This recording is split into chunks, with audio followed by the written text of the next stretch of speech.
Greetings to all the participants to the second International Conference on Education, Social Sciences, and Engineering 2021. I am Edwin Samis, a faculty member of the University of San Agustin, Iloilo City, Philippines. I would like to share to you my research entitled Understanding the Process of Becoming Male Sex Workers. Sex work is a global issue, especially more prominent in the third world countries like the Philippines. It has become a major part of the informal economic sector, a service industry to put it euphemistically. In the Philippines, sex work has been associated mainly with women, despite the fact that men are as much a part of the sex industry as women. This is because male sex work is considered degrading, for it reduces one to the status of women.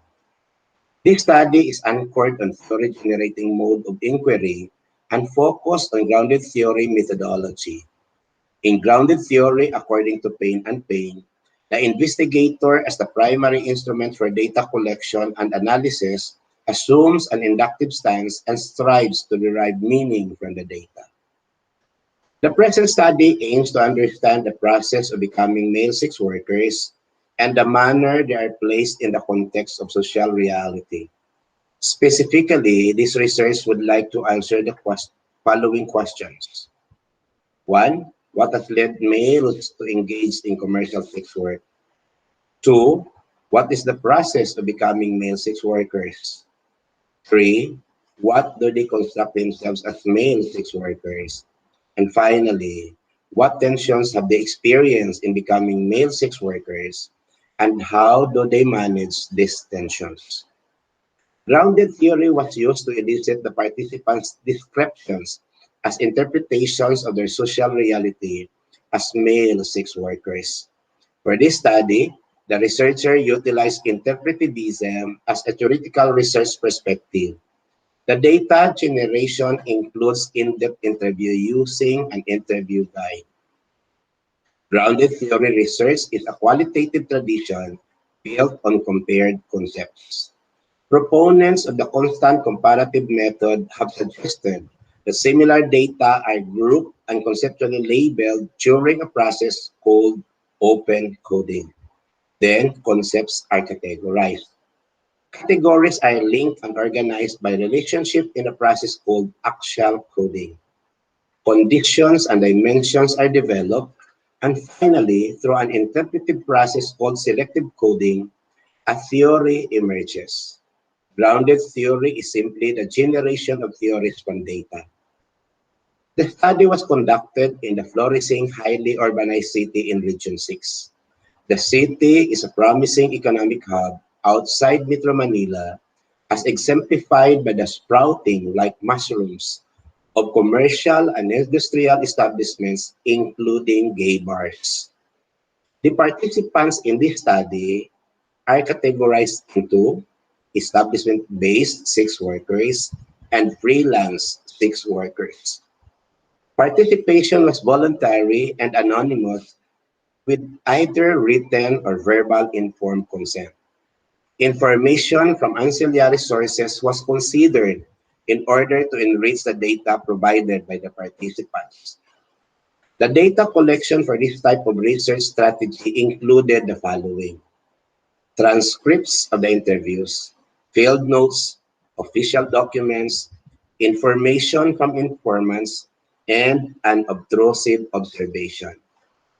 An informal, semi-structured, open-ended, in-depth interview guide was used to collect information. In-depth qualitative interviewing fits grounded theory methods particularly well. The individual male sex worker was the unit of analysis. The researcher transcribed verbatim each audio tape interview, checked for accuracy, and examined the transcriptions line by line for emergent themes as suggested by Strauss and Corbin. This open coding allowed the data to be broken down and the phenomena sorted into categories. Through this analytic process, concepts are identified and their properties and dimensions are discovered in the data as suggested in the literature. The results of the study are as follows. For question number one, what has led males to engage in commercial sex work? The primary reason for them is stark poverty. This situation drives the participants to sex work. A person who does not have a permanent job, sex work is the easiest option. When everything does not work, no matter how hard one strives because of measly income, one is enticed into sex work. Another reason is easy money. They go into the flip trade in exchange for money.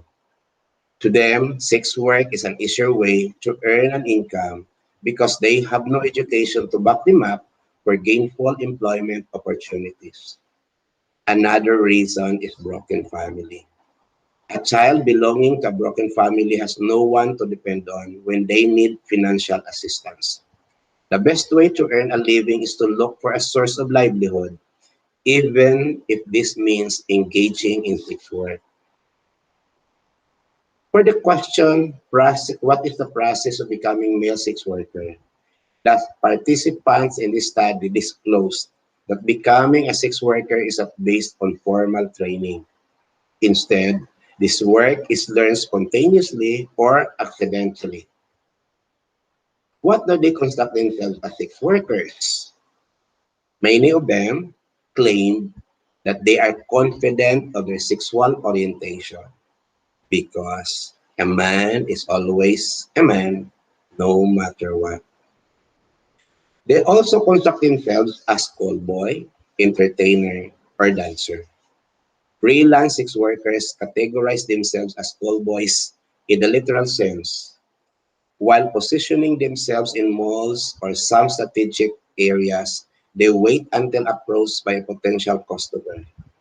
Occasionally, by referral, they receive calls from interested clients to render sexual service for a fee. Being entertainers or dancers, depending on the service they provide to customers and guests, are the most common terms that performers in the club would construct themselves in relation to their work. What tensions have they experienced in becoming sex workers? Of course, they claim it's bad, it's disgusting. It's not good in the eyes of the public. This work is not pleasing to the eyes of God, so it's terribly inappropriate. Others claim that they are afraid that it may be discovered by their family. But there are those who said that they don't mind what other people would say. It's just work anyway, not a crime. Not a crime because they are anyway doing commensurate service and providing happiness to clients. This investigation found out that the oft repeated reasons for engaging in sex work are poverty, easy money, and broken family. To overcome the oppression of poverty, many individuals resort to sex work. Poverty is further aggravated when someone belongs to a broken family. When the stomach is grumbling and no decent job is available, the easier way to escape from hunger and poverty is through sex work. Easy money offered by those belonging to the sex industry is enough invitation why many male sex workers prefer this work as compared to other job opportunities. Sex workers entered into this flesh business spontaneously or accidentally. Standing by in hotel lobbies, parks, and commercial centers frequented by prospective clients are means of finding sexual partners. The use of sweet calls and eyeballs contact are effective schemes in getting the attention of would-be customers. Newbies may also learn the technique of being sex worker by observing what the veterans in the profession are doing. By imitating their style, becoming one of them is easy. Even those who were unknowingly trapped by the situation comfortably immerse themselves into the business spontaneously. Research participants claim that they are certain of their masculinity, regardless of their constant association and sexual relations with gays. Their being real men remains intact. The establishment-based sex workers prefer to be called dancers. Macho dancers, professional entertainers, or simply entertainers. Those hunting customers in the parks, commercial centers, hotel lobbies, by referrals and industries construct themselves as call boys. Participants in this research admitted that society regard their work morally offensive and socially unacceptable. They are also aware that outsiders frown on this kind of work. It is also contrary to the teaching of the church. The process of becoming a sex worker, as understood from the findings and results of the study, are likened to a whirlpool, thus a whirlpool theory. The moment sex workers plunge into this work, the possibility of exiting is quite remote. The attraction of easy money and as the best option for having not earned any degree further thrusts sex workers into this business. Since opting for another job is less lucrative, remaining in this work is a rational choice.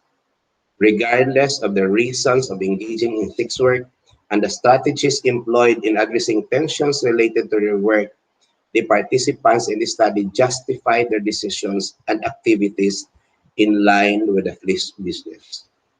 No matter how outsiders view the nature of their work, sex workers have their own rationalization of the situation. For them, there is always a reason for being one. Thank you.